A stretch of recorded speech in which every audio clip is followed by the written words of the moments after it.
आज ना 2 कच्च्या बटाट्यापासून नाश्ता बनवला आणि इतका मस्त असं विकतचं आणण्यापेक्षा ना मुलांसाठी असं काही बनवून दिलं का एकदम आवडीने आणि पौष्टिक पण असं खात्या. आता सगळ्यात आधी ना 2 बटाटे घेतलेले, त्याचे मी सालं काढून घेतले आणि आता हा बटाटा जो आहे ना तो किसनी थोडंसं दाबून, म्हणजे या बटाट्याचा किस थोडासा असा जाड झाला पाहिजे असा हा बटाटा किसून घ्यायचा आहे. आता याच्यात 1-2 पिठं मिक्स केलेले आहे आणि त्याचा नाश्ता बनवलेला आहे. बटाटा पण आहे. बटाटा आपल्याला माहितीच आहे की किती पौष्टिक असतं म्हणून मुलांसाठी. आता हा बटाट्याचा किस केलेला आहे तो पाण्यामध्ये किसला आणि 1-2 पाण्याने पुन्हा मी हा बटाटा जो आहे तो धुतलेला आहे आणि असा एका प्लेटीमध्ये काढून घेतला.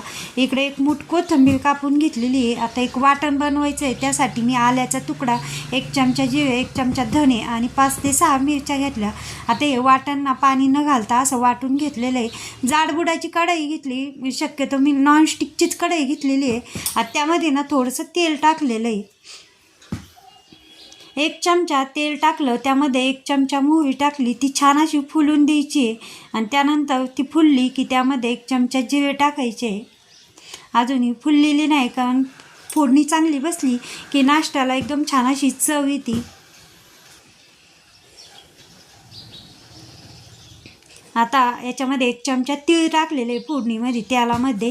ते तीळ लगेच असे तडतड आवाज आला की त्यामध्ये लगेच आता हे वाटण केलेलं होतं ना, पण ते वाटण टाकलं आणि ते वाटणाचा कच्चापणा जाऊन दिला आणि तीळही छान असे लाल झालेले असे ते उडायला लागले. आता त्याच्यात 1 चमचा छोटा मसाल्याच्या डब्यातला चमचा आहे ना, ती हळद टाकली.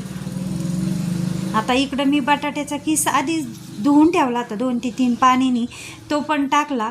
आता हे बटाट्याचा किस आहे ना या फोडणीमध्ये चांगला असा मिक्स केला आणि तो असा दाबून असा हा बटाट्याचा किस लगेच शिजल्या जातो. म्हणजे 1-2 मिनटंसुद्धा असा थोडंसं हलवलं की तो लगेच शिजल्या जातो बटाट्याचा किस केलेला असल्यामुळं.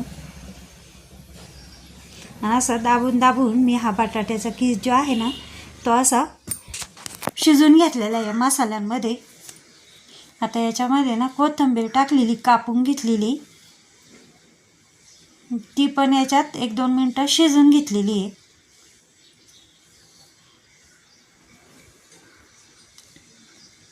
आता ना याच्यात थोडासा ओवा टाकलेला आहे मी.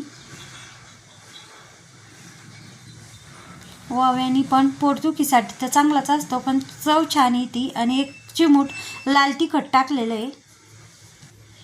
नाही टाकलं तर चालेल. आता हे पुन्हा एकदा थोडंसं सगळं मिक्स केलं आणि 1-2 मिनटं शिजून दिलं.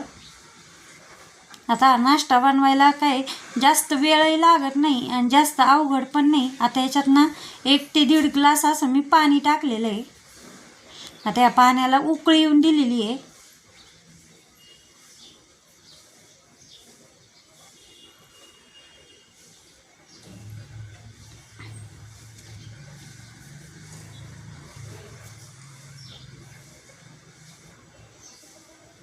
आता याला उकळी आली. मी याच्यात 1 चमचा सुजी टाकलेली आहे.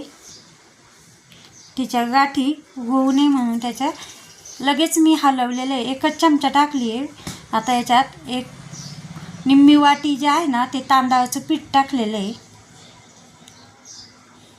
आणि लगेच त्याच्या गाठी गुठळ्या अशा फोडून घेतलेल्या आहे. आता 1 पोह्याचा चमचा ना डाळीचं पीठ टाकलेलं आहे.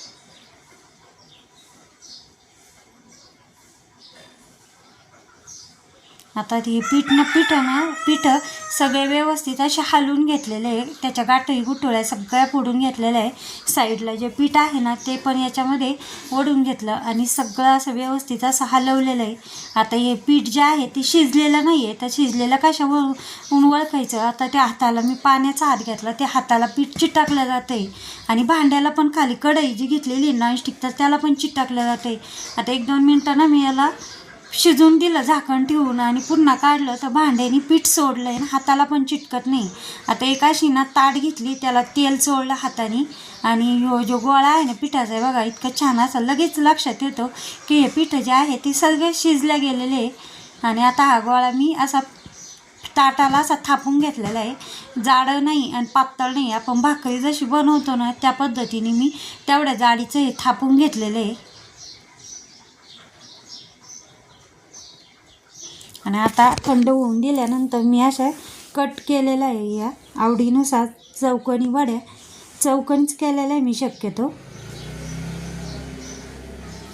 आणि त्याच्या ज्या कडा आहे ना त्या कापून घ्यायच्या, किंवा मग त्याच्यातही हे बघा इतकं मस्त अशा या वड्या झालेल्या आहे ना, अगं लगे पटपट निघत्या पण आहे. जास्त काही थंड पण नव्हतं झालं, पण इतक्या छान आणि चवीलाही तेवढ्याच मस्त अशा या बटाट्याच्या वड्या झालेल्या आहे.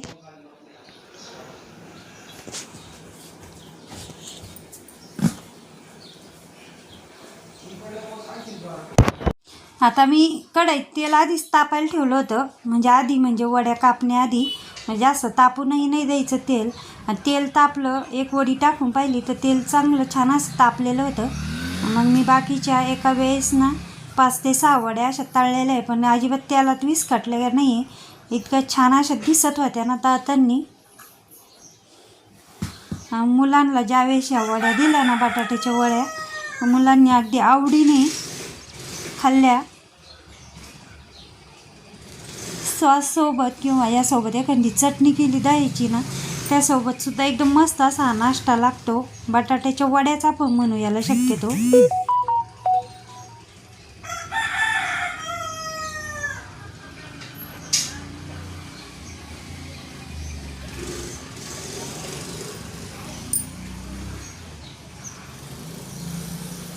आणि बघा अशा पद्धतीने आपल्या या बटाट्याच्या वड्या बनवून झालेल्या आहे. सगळ्या वड्या तळून घेतलेल्या आहे, किंवा मग आपल्याला जेवढ्या लागन ना तेवढ्याच एकाच वेळेस बनवूनच ठेवता येत्या. जेवढ्या लागन ज्यावेळेस खावं वाटलं ना, जेवढ्या लागेल त्यावेळेस तेवढ्या तळायच्या.